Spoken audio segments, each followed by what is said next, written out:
Awesome. All right, guys, welcome. If this is your first time joining us, I'm glad that you're here. If it's the 12th, 15th, or even 101st, I'm glad that you guys are back. Today, as you can tell, we are, quote unquote, on location. I'm not in the studio. I've got people here with me, and it's exciting because they've got real estate questions just like you. So I'm going to give you some time right now to make sure that you type in the box. If you're watching us direct on YouTube, I want you to go over to cashflowdiary.tv. That way you can participate in the chat. When you get there, it's going to assign you a guest_username. Change that to your actual name, and it'll make it easy for me to answer your question. Okay? And just hang out. Ask a question. It's not going to hurt, but I promise you this. I am never politically correct, but I'm always direct so that you have the ability to go out there, take action, become a bigger, better, badder investor soon. That's my goal with you today. Now, for those of you who have never seen me, you're like, who is this Jay guy? Let me give you a quick synopsis of the story. A few short years ago, my wife and I, I was a financial planner. That's what I did, paper assets mostly. And what happened was my wife, when she is sick, she has a condition known as hyperemesis. What that simply means is that she can't eat or drink. So that became a very stressful situation. She almost died a few times while pregnant, and I was scared. I didn't know really what to do. So I started selling our personal possessions on eBay because I thought that was going to be the way to at least make ends meet. But that was a lot of work, a lot of shipping. I know way too much about eBay, but it worked for a time. Then one day, to blow off steam, I went to go play volleyball. I jumped very high, landed on the guy's head, and punctured my lung. I was born with asthma. I got pleurisy from puncturing my lung. I had a hole in my lung, and I could not walk and talk simultaneously without fainting. So that created a situation in which we had literally nothing coming in but disability, which is the same as having nothing coming in, everything going out. We started squatting in bank-owned property, technically homeless, as some would say. That happened on February 13th, 2008. And, that was my Valentine's gift that year. Anyway, the point is that around that time, a friend said, hey, I got a solution for you. And I know we all got friends with solutions.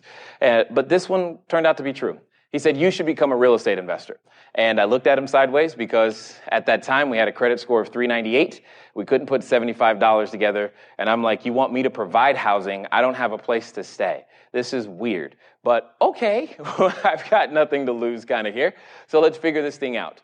4 months after that, we got our first transaction done. It's a buy and hold transaction that we still have today over in San Bernardino, California. At the end of the first 6 months, we did approximately another 24 transactions. 2009, we did about 70 to 90 transactions. 2010, we just kept doing more and more and more. Today, we have a little over 350 units across multiple states in the U.S., one commercial building, 18,000 square feet, negotiating on a second. We are also building a resort internationally. I also have one cell phone tower. With all that being said, I welcome any question you've got. So for those of you who are already part of the Cashflow Diary community, you've already sent in your questions. We do have some deals to review, and I'm looking forward to talking to them. For those of you who don't know, I don't look at the deals live or ahead of time. I look at everything live. I look at the questions live. So I haven't prepared some pat answer. All mistakes are left in. There is no editing. This is just how it is done. And for those of you in the room, I invite your questions too. There's 2 microphones. You may either have to turn them on or hit the mute button to unmute yourself. Hey, how you doing? And I happen to, so for those of you out there in Cashflow Diary land, we're over in Phoenix right now. And there's some of you who are normally watching in Phoenix that are actually here today. So it's kind of cool to meet you in that same way. But for you guys here in the room, feel free to pick up a mic and ask any question. There's nothing that's off limits. I'll do my best to answer them, but you got the same caveat. I'm never going to be politically correct. I'll be absolutely direct on exactly what I think you should do in order to get your transaction done. So let's look at what we've got today. So, that's right. We have a podcast for those of you joining us for the first time, cashflowdiarypodcast.com. Every Monday, new episodes at 8. We've interviewed a number of successful entrepreneurs. We've been doing this for a little while now, and it's exciting. John Assaraf is actually there for those of you who may know. And there are a number, what's his name? Billy Blanks Jr., Shark Tank. That episode is also live. There are a number of episodes. They come out all the time. And even, yes, Jermaine Griggs has been a guest on the Cash Flow Diary podcast. So go check that one out. That one actually began to tweak my head, and that's kind of how I ended up here. It's because I was talking to him. It's awesome. And then congratulations. We have Mark, Nick, and Pat. You guys have increased your cash flow with Cash Flow Diary. You've been able to purchase some of our buy and hold properties. Congratulations on getting that done, making those decisions, and moving forward. I'm very excited for you guys. And for those of you who want to find out more about what I mean when you say you can increase your cash flow with Cash Flow Diary, go over to begininvestingnow.com. All right, let's see. John's got a question. Yes. Okay, I have a caveat here. One of my private coaching clients had a question that was so stinking good that I had to have it here because I knew you guys needed to know. So here was the situation. He had someone, first of all, speak Spanish. He is not a native Spanish speaking. Is John, are you here? Yes, awesome. Yay. Okay. So she came up with the price of $95,000. John, you're going to need to grab the mic. You're going to be broadcast now. You didn't know it. She came up with the price of $95,000. So this was in Phoenix, yes? Yeah, so somewhere near here. Just turn it on. It'll go green. So it's a triplex in Phoenix. It was $95,000. The major issue was, other than language, was why the person wanted too much money. And what was really, really cool here, so let's look at this. She doesn't use realtors. She had the property 8 months. She bought it at auction. Wouldn't say how many others have bid on the property. She's considering holding and fixing it up. And this is where the deal begins, by the way. You're always looking for the problem. Okay, many people say to me, Jay, how come I can't find property? It's because you're looking for the wrong thing. You're looking for problems, not properties. So she was upset by all the questions because I teach a question-based system in order to get your deals answered. So here are the 3 questions really fast. With these 3 questions, I can pretty much sell just about any service, but since we're talking about real estate, here's how it goes. It's always going to start with first, have you ever considered? Have you ever considered? And I don't care what it is that you're offering, just start the question with that. Hey, have you ever considered getting involved in real estate investing? That is the question that you want to ask. And you want to ask it verbatim. This way, changing the words will get you different answers. Whether they say yes or no is irrelevant. What is relevant is that you ask the next question. And it's 2 words. Most important 2 words I've got for you probably today is really why. Because once you begin to ask the really why, you'll know what it is that's going to motivate them to be willing to do business with you. And that's what we're going to be talking about here on number 5 and number 6. And then after that, the next question you're going to ask is, does it make any sense? And you're always going to ask a does it make any sense question. And you want to give them the power to say no. Because the one thing, believe it or not, human beings love to say yes, but they don't want to feel like they're forced into saying yes. So ask a question that says, does it make any sense? Have you ever considered getting involved in real estate? No, really? Why? Well, I don't like tenants. Oh, really? Okay, so I'm just curious. If you could be involved in real estate, do you think it makes any sense to be involved without having to worry about tenants? Oh, yeah, I do that. Really? Good. I have a way to help you. See, it's a very simple way to do that. And this is exactly what I've been teaching John. And is Joanne here? Yes. I've never met you. This is cool. So this is what I've been teaching them for a number of months, and they've been going through the process. Here's the point. When you go through and I teach you to ask these questions, because after you ask really why, do you just go straight into the sales pitch? What do you do? Come on, make me look good here. After the really why, after they answer you talking to them really why, do you say, okay, cool, here's what I can do for you? Is that the correct response? No. No, good answer. Okay, we're going to ask more questions, and this is what he did in terms of asking the questions. At the end of the day, here's the deal. How do you pay more than a property is worth and still make it a deal? That's what this came down to. Property's not worth 95. Has she moved off 95 yet? No, not yet. No. Any updates since last week? I mean, I don't know, or Thursday when we talked? Not yet. Not yet. You're holding out hope. Okay, we'll see. Okay, so how do you pay more than a property is worth and still make it a deal? Okay, so here's what we're going to do. Watch. Oh, wrong screen. 1, 2, boom, there it is. So here's what we're going to do. Remember that when it comes down to it, you've got two things. You can either get the price versus terms. This is not new information, but the question is what terms? Because what if I was willing to pay $1 million? Now, John, you go to her with a $1 million offer. What does she hear? She hears $1 million. That's all excited. She heard. She heard $1 million. She also heard I'm going on vacation. I can buy a car. And I heard a whole bunch of other things. That's what she heard. Okay, cool. Well, and she goes, yeah, that sounds great. Well, here's how it works. I'm going to pay you $1 a month. $1 per month for 1 million months. Right? Now, you laugh, but here's the point. Could you do that? Could you pay $1 a month for 1 million months? Even if you were not here. Are you planning on living 1 million months? I mean, you might plan on it, but some other people, some other things have a say in that, right? So here's what's important. The terms. Don't get stuck on that price. She's stuck on the price. So do you remember what we came up with? Because I really don't remember what we came up with as the term to offer her at all.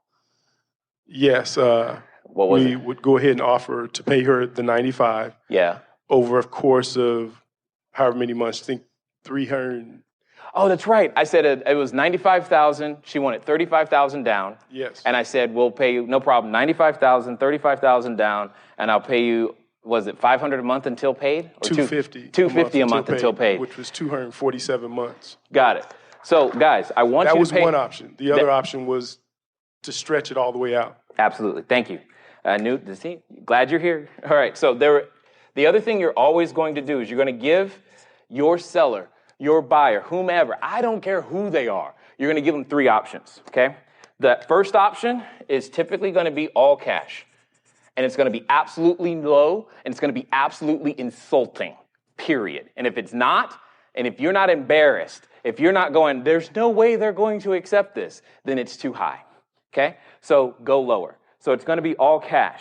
The third one is going to be, the third one is going to be kinda okay. It's like they might choose it, but they probably not gonna, okay? But if they did, you don't care. This is the one that you want them to choose, the big money one, right? And you're gonna put that one in the middle. So every LOI, so if you've ever gotten our wholesaling course, in fact, there's a webinar. If you click the link just below the video, there's a webinar that'll probably be starting in a few minutes after we're done here.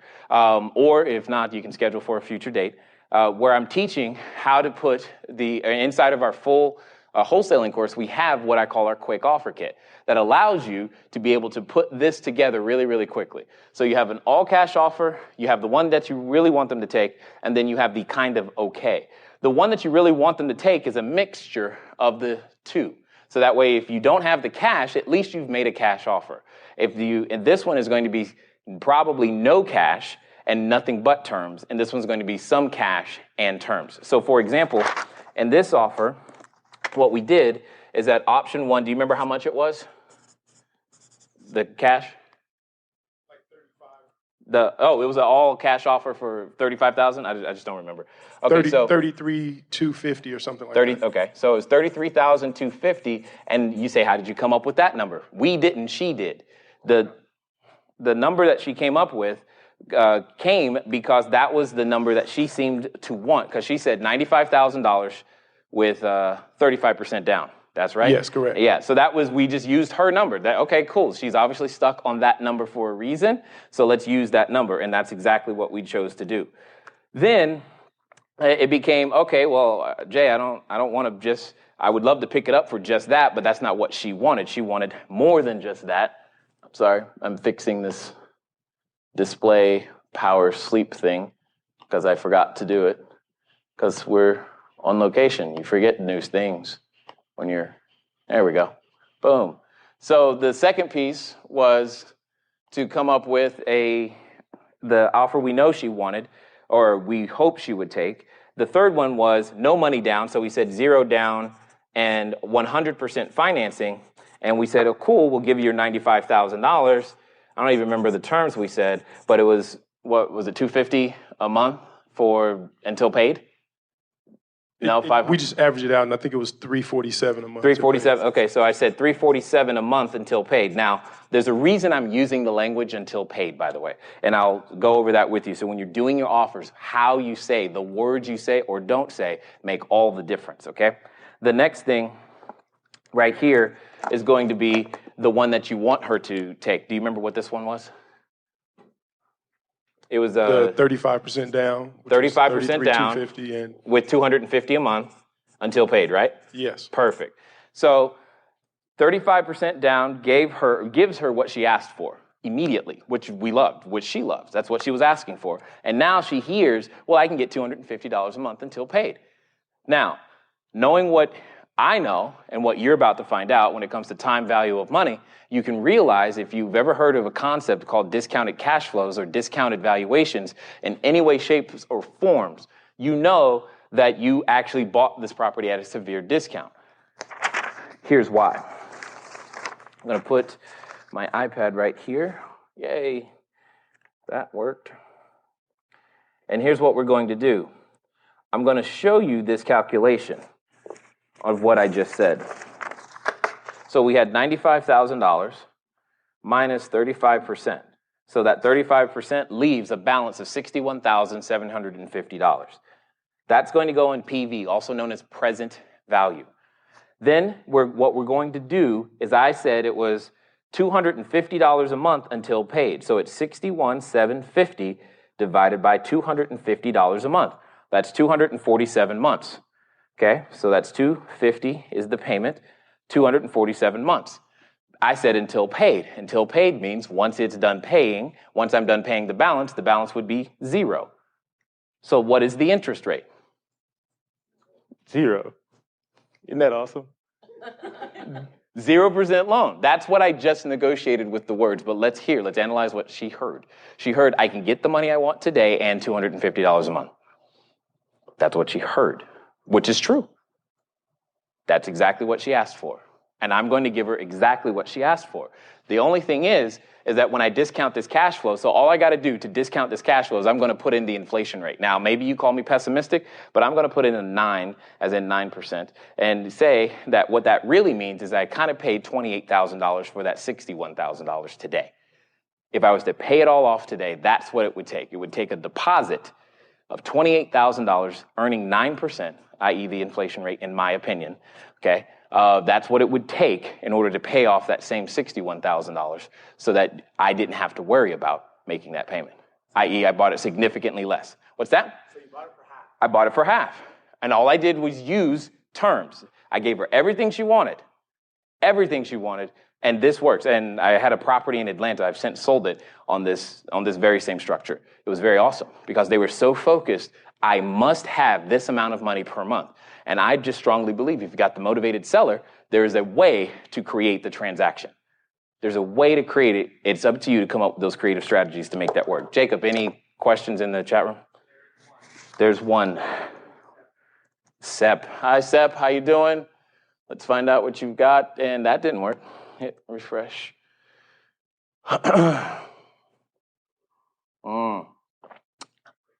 I don't know. I didn't break it. You broke it. I blame you. Don't we always blame the help guy? Oh, I'm at cashflowdiary.com. I do that. Now that I do all the time. Cashflowdiary.tv chat. That's why I was like, how come I'm the only one there? That's not right. Jay, what do you think about multifamily properties that back to freeways? Okay. All right. So we're going to go a different direction now. Would I ever build soundproof walls, trees, or something else to alleviate noise? Okay, Sep, a good question. All right, here's what we're going to do.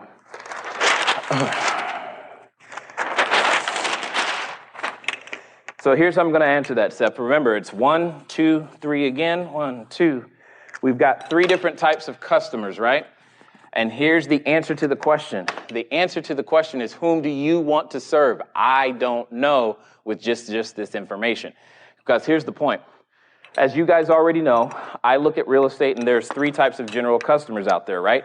There's the Walmart customer, there's the Target customer, and then there's the Nordstrom customer, right? So they all have different preferences when it comes to their real estate, right? Down here, you better have a swimming pool. Up here, a swimming pool is only a hazard and will cost you money. Those are different things. Down here, if you don't have a garage with a door opener that works with your iPhone, you're in trouble. Up here, you hopefully have a garage door. I mean, 2 completely different things, and I know you guys understand this. Who do you want to serve? So, would I ever, that's the question, build soundproof walls? Would I ever do the extra things with trees? Now, the other things you guys know about me, I am not an environmentalist. I'm a tree chopper, not a tree hugger. It's just the way it is, okay? Because they destroy my roofs and my plumbing, and it costs money. So, multifamily properties back to freeways. If I'm working in Walmart, the answer is absolutely no. Because that's the very shady corner that Ray is looking to go into and hide so that he can jump in the window and make something happen. So if you look up CFD, let me show you guys one more time. Go over here, go to CFD, let's just go to Wikipedia, CPTED, and that's all I'm going to type in is crime prevention through environmental design. Crime prevention through environmental design. You'll learn that you want to eliminate those dark corners. You'll learn how to illuminate and cut trees and put the right types of shrubs just below the window to make sure that the shower windows are at a certain height, because when ladies are taking a shower, the window shouldn't be at a certain height, if you get my meaning. All of these things make 100% difference on whether your property gets sold, i.e. rented. So if your customer is Walmart, in my opinion, backs against the freeway, don't like it. However, Nordstrom, you could work with that because that person is going, hey, it's next to the freeway. I could get on the freeway faster and go to where I need to go. Also, they would pay for what you asked for here. What you asked me for is, where'd it go? Chat. You said soundproof walls, trees, or something else to alleviate noise. In Nordstrom, I can say, you know what? You could have one of our standard apartments or one of the upgraded units that's been noise-proofed for an additional monthly fee. I can do that in Nordstrom. Ain't no way Walmart's doing that. They're looking for everyday low prices, okay? And that's just not gonna happen. But in Nordstrom, I got a shot because I've got to spend extra money. If I'm gonna spend that extra money, you darn sure better get extra revenue from it. Okay? Don't just spend extra money because it makes you feel good. Make sure that your customer is willing to pay for it. If they're not willing to pay for it, then there's no need for you to do that. Okay? Hopefully that makes sense. Any questions in the room before I go? Okay, just grab a mic. I don't know where they are. I have no clue. And before we get over to the next deal, because I think we have another one there. The mute is on the bottom of that one. Let me see. Hello. Yeah, there you go. Okay, yeah, thank you. Yeah, no problem. For coming here.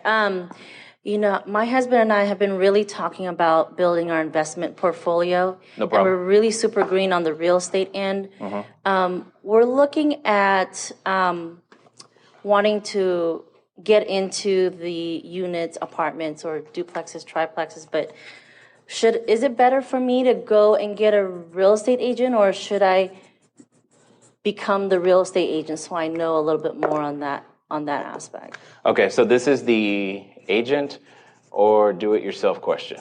Is that what Right. you're asking me? Right. Okay, got it. All right. So here's the thing that you've got to consider. And what was your first name?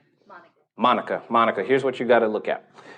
You've got 4 essential components. There's more than these, but there's typically 4. It's knowledge, time, money, or credit. Knowledge, time, money, or credit. The greatest thing about real estate is that you can leverage, you only need one, and you can leverage the rest. You only need one, you can leverage the rest. Okay? So this is a choice you get to make. It's not like one is better than the other. It's all relevant to what I call your investor identity. And one of the pieces of your investor identity is what is known as time horizon, i.e., how soon do you want this to happen for you? So let me draw this out. Here's what that means. You could draw a proverbial dotted line straight down the middle. On one side, you've got knowledge and time. On the other, you have money and credit. Typically, the person or persons who have knowledge and time do not have money or credit. And the converse is also true. Typically, the person who has money or credit typically does not have the knowledge or the time. And even if they do have the knowledge or the time, they usually don't want to spend or invest that knowledge and that time doing that thing. They have other expertise elsewhere, and it's not the highest and best use of their time. You must first fundamentally decide who you want to be. For me, when I first got started with real estate, one of the strategies I had to do was wholesaling, because I had no knowledge and a whole lot of time because I had no job, no place to stay, and a wife that needed to eat. At the end of the day, that was the thing. But I didn't have a skill set that the marketplace would pay me money for, okay? So I had no money, no credit. There was just no way. Here's the cool thing, though. You can learn to find money. With the correct knowledge, you can eliminate credit. Therefore, you must learn to invest your time into knowledge if you're going to play that game. Now, the opposite is also true. You say, well, Jay, I don't want to learn this. Okay, fine. Then you find someone to play with, and I say play because wealth is a team sport. And Jim Bunch is the guy who introduced me to that idea, just that phrase, and I love it because it's true. You can play with other people in this game. If you're the person with the money and credit, then you need to work with someone who has the expertise and the team in place to be able to leverage what they know and what they've put together to be able to still achieve the same result. Because here's the fundamental reason I say this. There is a difference, pay attention, there is a difference between being an investor and owning an investment. The investor is me. I'm invested in every deal. I'm out there. I've got teams on the ground. This is what we do. We eat, we breathe the market, no matter what marketplace we're in. That takes an immense amount of time between my CFO, my VP of operations, the people who are flying out and looking at the properties. In fact, right now in the chat room, some of our cash flow coaches are probably sitting right there. Carlos and David, they're probably sitting right there to answer your questions. Here's the point. The point is that takes an immense amount of time. Because here's what's going to happen. You or your customer is going to ask us, hey, why did you choose this marketplace and why not this one? Why did you choose this property and why not this one? Why does this one make sense? And we must have very relevant information in order for that to make sense. And it takes time to aggregate, compile, and distribute that information in such a way that someone would be willing to purchase. If that's not you, then you leverage what you have, okay? And you hear me clearly. Use what you have to get what you need so you can have what you want. Okay? That's what it comes down to. And that's true for all of us. If you have the knowledge and the time, great. Then you use what you have to get what you need, access to the money and credit, so that you can both have what you want. Because many of the benefits of real estate can be easily divisible amongst all the players. Just because you're not the one on the airplanes and beating the contractors up and talking to the mayors that like we do, that doesn't mean you don't get the same benefits. You're just exchanging something different for those same benefits. Does that make sense? So that would be the thing I'd have you focus on, is that, and it's a personal decision. Now, see, fortunately, quote unquote, for me, the decision was pre-made. I didn't have the money or credit. I couldn't make that decision. It was pre-made. Now, here's the reality. The reality is, even if you're the person currently with the money or credit, you're going to eventually run out. And you're going to need to become, if you want your portfolio to continue to grow, you're going to need to become the other person with the knowledge and the time. Either way. It's just a matter of when do you want to do it. So if you said to me, Jay, can I build $10,000 a month of passive income? Yes, absolutely. You got to begin to tell me what you have so that I can figure out what you need so you can go have what you want. We can figure out how long that takes. That's part of what I do when either I'm coaching someone or in on stage or all this other stuff, is to help figure that out so that people go into the correct direction. Some people, they just want to use their money to go out there and create passive income immediately. And that's what I was talking about these three gentlemen earlier, Mark, Nick, and Pat. That's the decision they made. They said, you know what? All that we do is more than I want to do personally. So how about I just buy a property from you? Cool. That's what they did. That builds their passive income. They get to do what they want to do. Because some of my investors our customers, they work in Hollywood. And I don't know about you, but I think the quality of movies is going the wrong direction. So therefore, I want them to take all their time and knowledge and please make something good so that I can watch it. I'm going to take all my time and help your money grow. Don't worry about that. Please make a good movie because, I want to have something to look forward to on Friday, or Saturday because I'm always at the movies. And I just want to make sure that, I do my part. See, I feel like I'm contributing now, right? I'm contributing to your quality movie experience by making sure their passive income is taken care of. And it feels so good. Anyway, any other questions in the chat room, Jake? Yes? All right, thank you. Let's find out what they have to say. Ask. I live in Gary, Indiana. Okay. Hey, Amari, this is good. I live in Gary, Indiana. What strategies work in low-income neighborhoods? I know a little bit about that. It's mostly people who rent. Excellent. But the morale is low. Perfect. Or should I be looking in higher-end neighborhoods for rentals that barely cash flow? I love that. You put it together already. You almost answered your own question. All right, so I'm going to go right back to this. You got the 3 types of customers. So let me ask you guys in the room, just answer out loud because I know he's answering too. So let me ask you, let's look at these 3 types of customers, Walmart, Target, and Nordstrom. Does Walmart, Target, and Nordstrom sell anything in common? Yes or yes? Yeah, let's just say it's shirts. They all sell shirts. Now, I didn't just say go buy your shirts from Walmart, nor did I say go to Nordstrom and buy your shirts. Although Nordies and I have developed a really good relationship. That much I do know. Here's what I will say. When Walmart sells a shirt, do they make money? When Target sells a shirt, do they make money? When Nordstrom sells a shirt, do they make money? Yes. The answer is yes all the way around, Amari. It's not about the money. Please remove that from the equation. The question comes back to who do you want to serve and whom are you best equipped to serve? More importantly, who is your team best equipped to serve? Let me show you what I mean. All right. It is 1, 2, boom. The first decisions, and they need to go in this order. It's I, M, T, and D. You've got to decide individually. Got it. Woo-hoo. Excellent. You got to decide individually whom do you want to serve. I could totally never shop at Walmart, but own one all day long, and it wouldn't bother me a bit. Because that'd be a choice I'd made. I could totally own an Asian food restaurant knowing that I can't stand Asian food. That's me. But I have no problem with that. So long as I know how to serve the customer, and you can do the same thing. So you must first to make that decision. Then you're going to look at the marketplace you're playing in.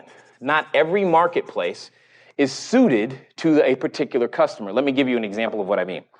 If I said to you, think about this, Amari, Seattle, Washington. When I say Seattle, Washington, do you think blue-collar job? The answer is no.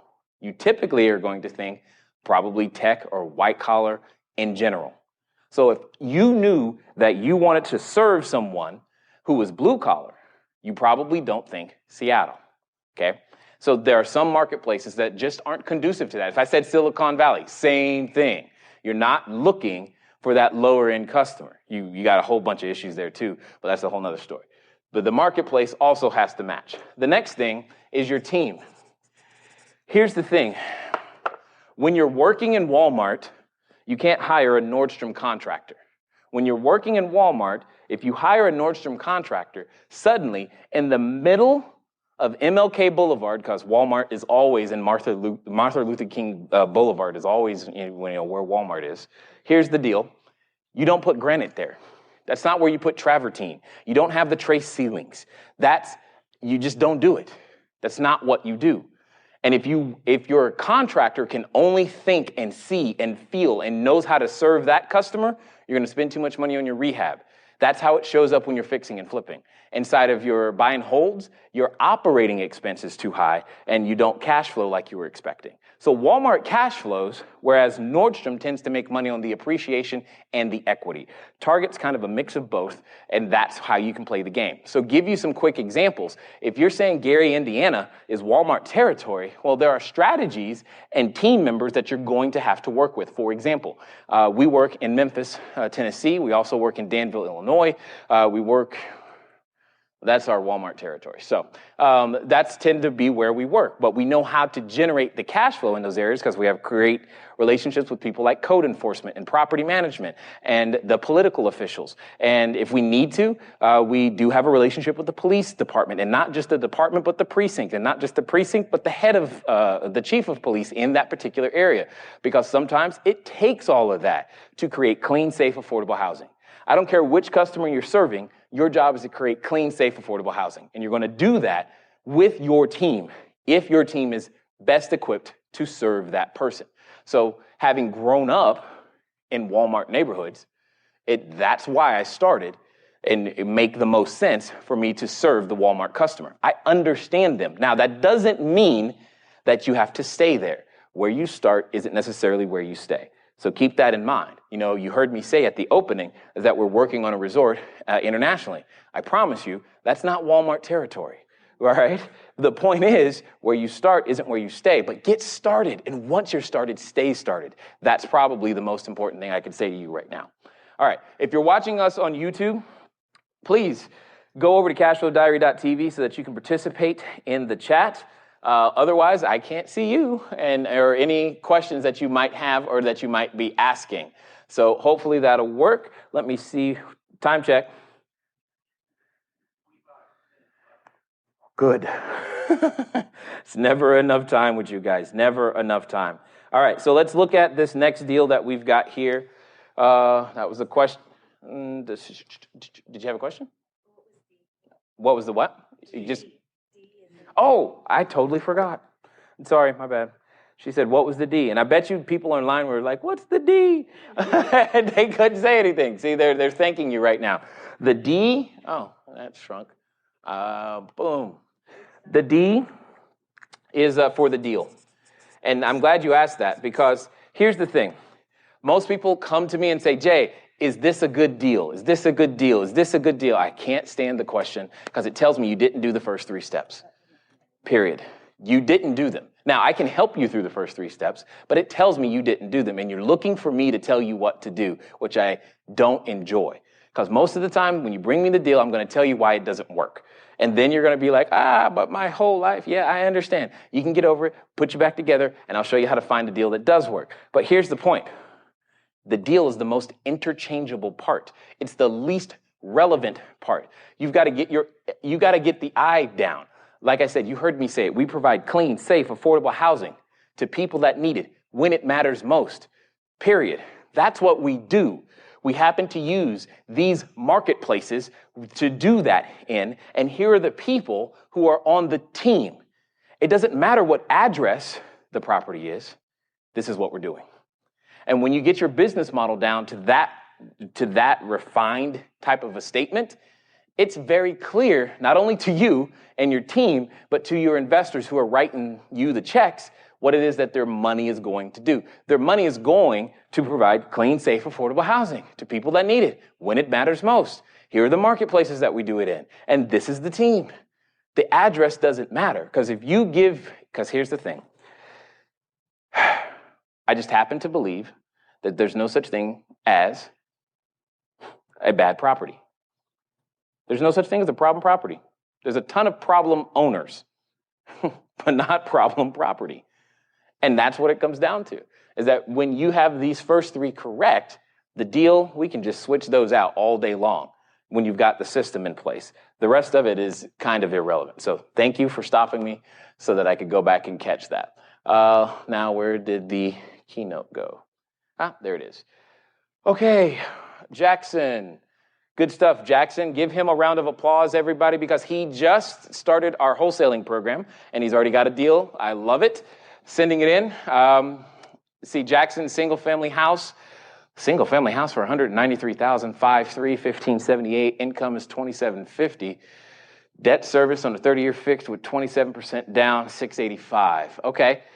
I'm looking for a pass on positive cash flow using the checks and balances formula. No problem. All right, so here's what we're going to do.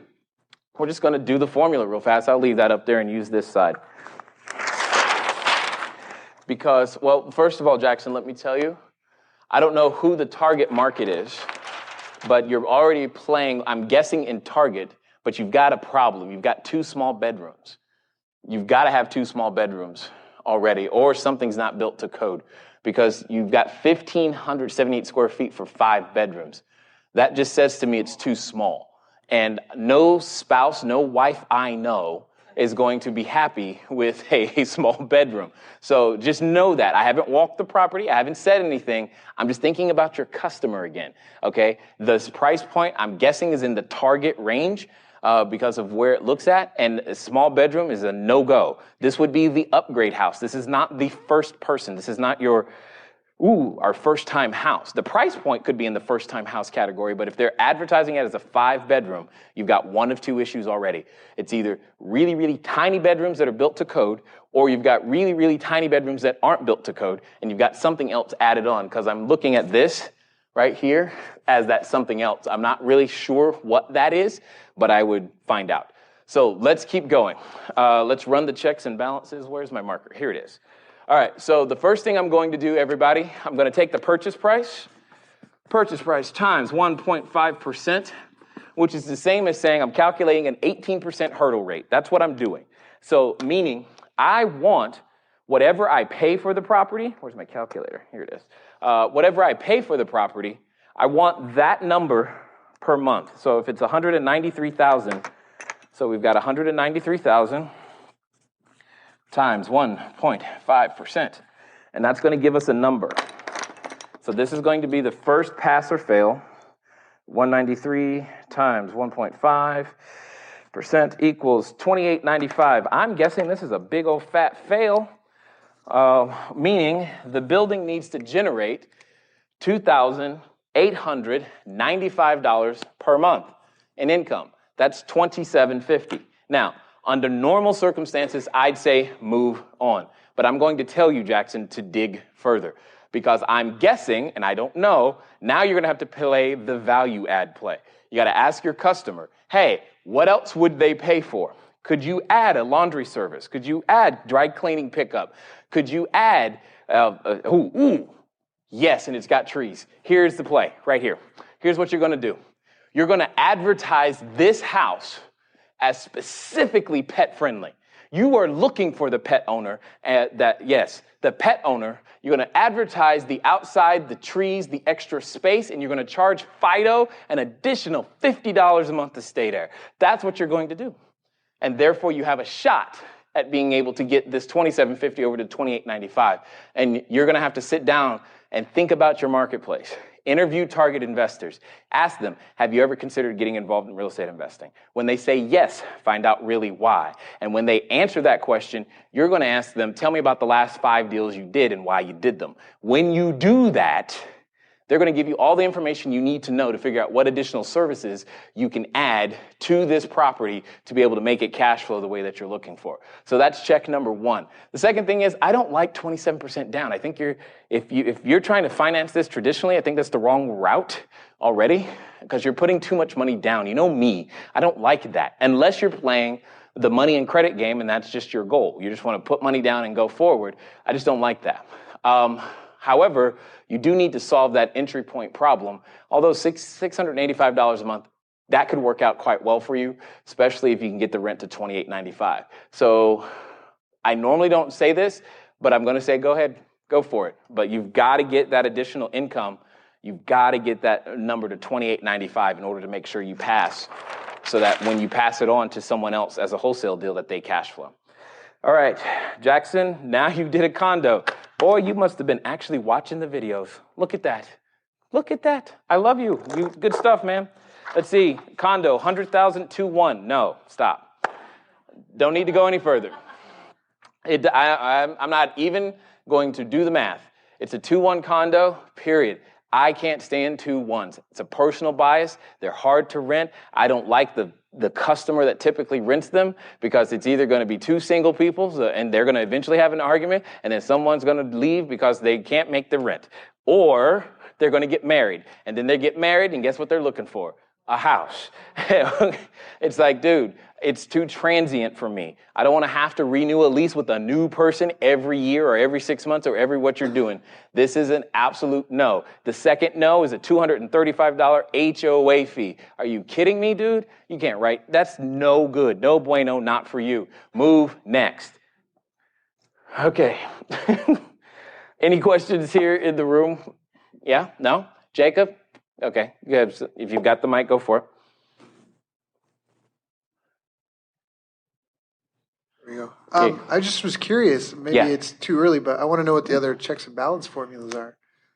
Oh, got it. The other checks and balances formula. No problem. Sure. The first thing that we're always going to do, let me go back to that property then. That was, boom, this one. There we go. Perfect. So the first one that I'm going to run is this the purchase price. And now, okay, let me also clarify. When I say purchase price, I mean all-in cost. That's probably a more accurate statement. All-in cost. That means if my goal is to rehab the property, that number is my rehab cost. If my goal is to use private money or hard money or whatever my financing is going to be, my financing cost needs to be in there. Whatever it is, my all-in and total investment needs to be right here, times 1.5%, and it must generate that amount of income. And I say income because occasionally if you get creative, in some jurisdictions, like SEP, your property, your apartment building against the freeway, if it has a solid wall with no windows, especially if that wall is facing the freeway, that's called advertising space, my friend. And that becomes additional income for you. So when I say total income, that's what I mean. You got to look at the extra plays. Adding a cell phone tower onto your property could be additional income. Laundry facilities, all these things can boost the income to get to this 1.5%, but you need to assess the probability, feasibility of making that happen. And if you can do that, then that's the point. So that's check number one. Check number two is this. I'm going to take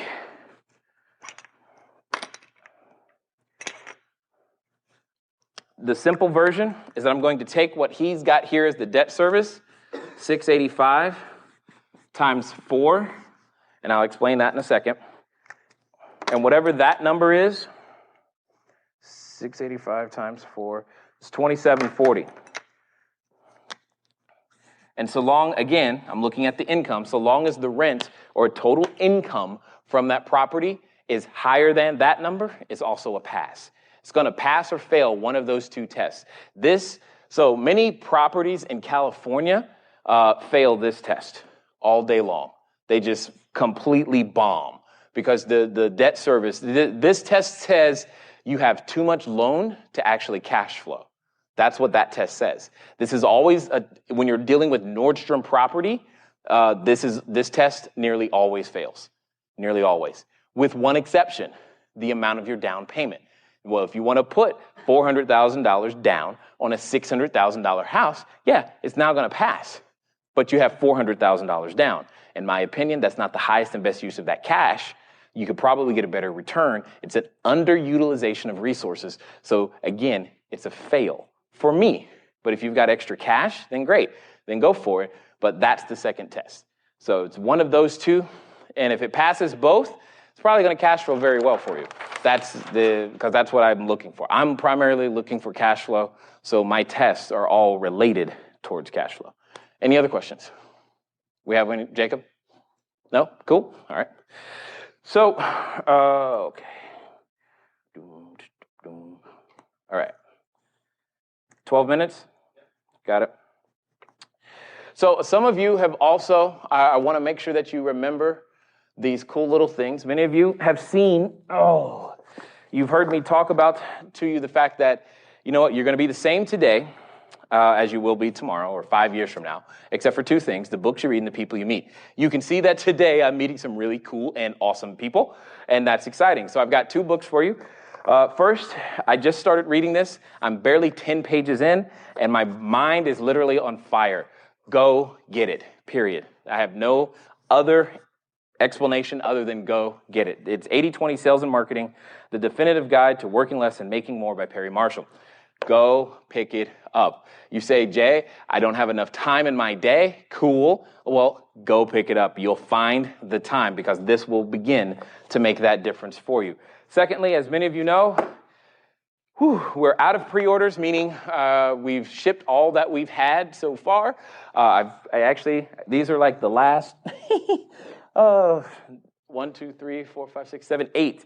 I got 8 left at the moment, which is good. They're $24.99. I have a feeling they're going to be gone soon before I leave this room, which is exciting. But in here is the entire story. You ask, what is my business plan? It's in here. You ask, how do I break apart deals? It's in here. Many of you have heard of the profit analysis quadrant. You want to know how to make it work. It's in here. You say, hey, Jay, I can't generate a lead. It's in here. How can I generate leads with no money? Guess what? That's also in here. What happens when things fall apart? I got a problem with a property. That's the middle of the book where I made a whole bunch of mistakes and I told you all about them. So all of those things are in here. Here's the point, guys. Just below this video, you should see a link for the book. Feel free to go purchase that. The ebook delivered immediately, $9.99. And the physical books we are about to ship. We've placed another order. We're waiting for more to come. We're almost there, guys. We're almost there with all the pre-orders, and it'll all be filled. It's just going to be a little bit longer. I'm excited about it. I've been hearing back from some very cool people. As you can see, Josh and Lisa Lannon, the Rich Dad Advisors for the Social Capitalists. You also see Andy Tanner, the one for stock. And hey, look, it's Jermaine Griggs right there as well, which is cool to have had access to lots of really, really great people. Russell Gray and Robert Helms. The real estate guys, you should check out their podcast as well as John Assaraf. Here's the point. Inside this book, remember, you always, in your business, give more in use value than you take in cash value. So ask yourself this question. What could finding one new lead today be worth? Is it worth $9.99? God, I hope so. What could getting one more transaction be worth? Is it worth the price of shipping for this book? Hey, I'll even sign it for you. But the question is, are you going to do it? Please don't buy the book if you're not going to use it. By that, I mean read it and do what it says. Yeah, I believe you. I really believe you. My point is, I want you to make sure you go out there and use it. Don't join any of our courses if you're not going to use the information. Jackson has been doing this for maybe 2 weeks now. I'm not really sure. If he's in the chat room, feel free to tell him, Jackson. I don't know. But it's maybe 2 weeks, and he's already finding deals. That's what the webinar that has the link at the bottom is all about, how to go out there and find deals. It's the strategy that I used when I had a credit score of 398 and couldn't put $75 together. I had to find a way to find property, and I had to find a way to sell that property so that I could eat. And you can't say to me, Jay, I can't do this, because if you can breathe, if you can walk, you can talk, if your wife or spouse isn't in the hospital about to die, you've got more than I started with. So make it happen. The other thing that I want to show you guys today is that right here, cashflowdiary.com/property. While yes, we've had 3 different people make the decision to increase their cash flow, I think we have, so you see the red ones. You can tell the site design is there. Give Jacob a round of applause. Yay, woohoo, go Jacob. Here's the cool thing. We got some new financing in place for you. And again, guys, you're the first ones that I've told this to. We've got new financing in place. What you see on the right as the minimum down payment, completely ignore that. Click the link, download the flyer, because you're going to be shocked. But we've managed to get down payments down as low as $10,000 to $12,000 and give you a double-digit return, cash on cash, total return in excess of 20% on some of the properties. Feel free that you go there and pick one of them. The green one. So nope, that one just sold. Jacob, we need to update that one, okay? So don't pick 1023 Grove, it sold. 27 Bismarck, I know it's still available. 428 Oughton is also available. And all you're gonna do is click the flyer just like I did there. And on 23, why not? Oh, those are on my file. Those are on my computer. That's why you did that. You're so smart.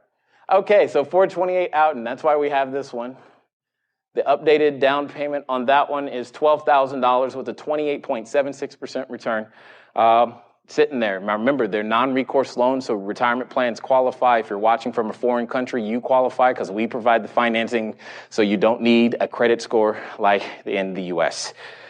Any more questions, Jacob? Excellent. Any questions in the room? One, give him a mic and let's make it happen.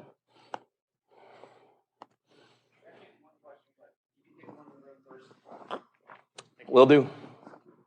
Are you charging sales tax on your rents? Sales tax on my, no. Sales tax on my rents, no. So none of the states are requiring that. They're starting to here, and it's really messing with cash flow. Oh, that's time. A problem. Yeah, no. That note to self: don't do deals in Arizona. Thanks for making that easy. It's the sales and use tax. I guess that's where they're going under the use tax is what they're looking at. But no, there is no charge for sales tax. That would suck. It does. Again, you remind me of something, though. This is why, guys, okay, hear me clearly when I say this one more time. Here's what I find. The reason most people, when you're investing, the reason most people have heard the don't go outside of 20 miles outside of your house, the reason that that's happening is because you don't have the team. You're missing the T in that situation. See, by being able to leverage someone else's team, even in a foreign state or foreign country, i.e. you don't live there, you can still have access to the benefits of that state or country without physically residing there. And when you are willing to build that team and infrastructure, you have access. You're not bottlenecked. Because in San Bernardino, where my first rental was, they started charging it was a mandatory inspection fee. I'm like, okay, cool. Mandatory inspection sounds fine. They're trying to protect people. Then they said, oh, and you can only use our inspector, and it's going to cost this much. And I'm like, and then they said, oh, yeah, by the way, it's going to be per door. Cool. I'm not doing business in San Bernardino. And that's the decision we made for those types of reasons. And because we have access to a team that allows us to escape California in that sense, we do. So California's a great place to live, horrible place to do business. And that's just how I see it, and having access to the team allows all of that to happen. Any other questions? Here. Time check. 4 minutes. Thank you. What's the other one in the chat? Oh, you said there was one more in the chat room? Okay, let's find out what it is. Yes, 2 weeks. Oh, it has been 2 weeks. That's good. Jackson, good job. And notice how he's still watching today because he's got to learn. Good stuff. Extra advertising space. Easy phased equity. Yes, Sep, you got it. Okay, let me show you guys something real fast as I breathe.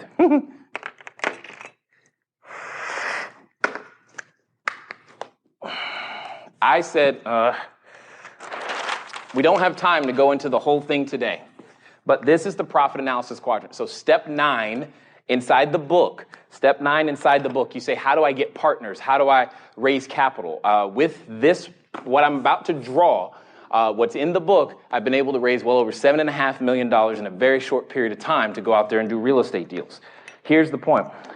It breaks down into 4 quadrants, 1, 2, 3. And 4, boom. And in this quadrant, you've got appreciation. This quadrant is depreciation. This quadrant is amortization, and this quadrant is the almighty cash flow, all right? Now, here's the thing. You can split these up in many different ways. What Sep is talking about in the chat room is phased depreciation. There are 5 types. Most people don't know what I'm about to tell you right now. Here's the thing I'm excited for you by. 2, 3, 4, 5. There are 5 types of appreciation. Most people know only about one of them. So you've got found, you got forced, you've got phased, and then you've got passive, and you've got inflated. Now, passive and inflated are in red because you and I don't have control over them. Let me explain those two first. Inflated simply means Janet Yellen decided to print more money, and therefore more money's in the system chasing the same number of assets. It doesn't mean that the asset value increased. It means as measured in dollars, people are willing to have more money, therefore they'll spend more money on it. The second one is passive. It's all about emotion. Hey, there's flowers in the front now. I'll pay an extra 10 grand for that. okay.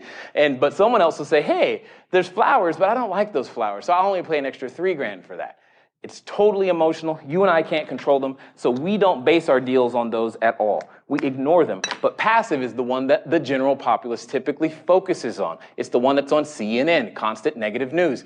Keep that in mind. So the other ones are found, forced, and phased.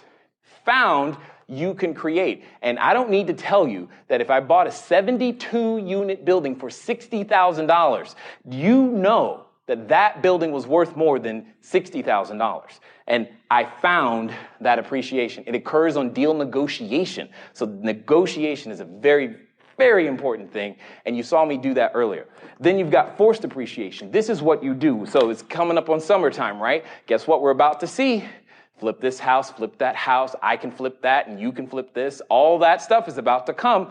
All of that is about forced appreciation. This is what you do to the property to make it worth more money. That's it. You just put it back together. Phased appreciation, my friends, is where you and I get to have fun. This is where you take a church and turn it into a school and turn it into an apartment building. This is where you change the use. This is where you take a blank wall and turn it into advertising space. And that phased appreciation tends to pay the absolute most when you're looking at it. One of the buildings right now, what we're looking at, many of you already know this, so we're looking at putting a daycare on site. Why? Because my tenant has kids, and going to work is always a challenge when you're trying to get home by that magic 6 o'clock, because if you've ever had kids in daycare, you know that at 6:01, they start charging like 15 seconds a minute, or $15 a minute. It's crazy. So solving that problem through phased appreciation helps the entire building. Sep, you got it. Good stuff. Jay, when looking at income property, how do you determine if the seller is telling you the truth on the numbers as far as income and expenses? Should I ask for their QuickBooks? Guest 584, they're lying. They're always lying. Just assume they're lying, and therefore you'll be fine. And yes, you ask for their QuickBooks. You ask for their mother's QuickBooks if you think you need them. I don't really care. Ask for everything. I was just in Sacramento, and this question came up too. And they were like, well, Jay, what are some of the due diligence items? And what I did is I pulled up the due diligence. I'm trying to see if I can find the Excel sheet. That's, due diligence checklist. Here it is. Watch. So this is a live document. This is the real deal. This is what I use when we're doing due diligence. And I'm just going to read from, when I ask for stuff, I ask for everything. So let me give you an example of what I mean by everything that you probably haven't thought about. So first of all, I want you to look at this document. I want you to see that it has sections, and under each section, as it changes a color, there's more documents to ask for. And that's what's really cool. But what's even better is that we ask for all of them. So here's the operational documents. This is just the operational document. So I'm asking for the operational budget and statements for the last 2 years and current year. What does that mean? Copies of all leases and for all current tenants, aged receivables, current rent roll, including lease rate, deposit held, square footage, start date, termination date, tenant delinquency, copies of all correspondence related to the property for the past 12 months. If the property got a letter, even junk mail, I want to see it. Leasing plan, marketing items, you get the point? Ask for everything, okay? At least ask. They may not have it, but ask. So that later, when you need to negotiate terms, you can say, hey, here's what I need. You knew that I needed this information, but however, since I was unable to get it, how about you and I sharing the liability of me not having this and me taking this unknown risk by you carrying a little financing? Here's what that might look like. All of that, I'm not trying to I just love seller financing, It's fun for me, all right? My point is you need this information to properly operate the building anyway. Ask for it up front, okay? Oh, let's see. Is that it? Is that it for today? Okay, excellent. Guys, I'm glad that you have been here, hopefully. If you haven't already, go to cashflowdiarypodcast.com.